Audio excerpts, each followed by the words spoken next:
और अब आपको बताएंगे कि मुल्क में कोरोना के जो आदाद शुमार हैं वो क्या कहते हैं। जी हाँ, कोरोना केसों की तादाद लगातार बढ़ रही है, तेजी के साथ बढ़ रही है। मुतासरीन की तादाद बढ़कर 3,20,922 तक जा पहुंची है।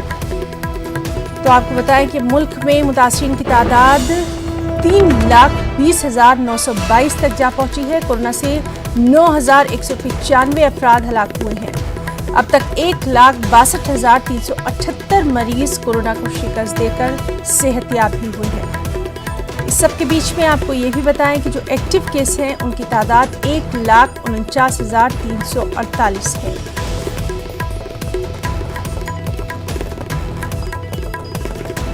तो कोरोना के जो आदाद शुमार हैं वो आपको बता रहे हैं। लगातार हम देख रहे हैं कि पिछले कुछ दिनों में कोरोना के केसों में उछाल देखा जा रहा है, बेहद तेजी आई है और अब मुतासरीन की तादाद बढ़कर 3,20,922 हो गई है।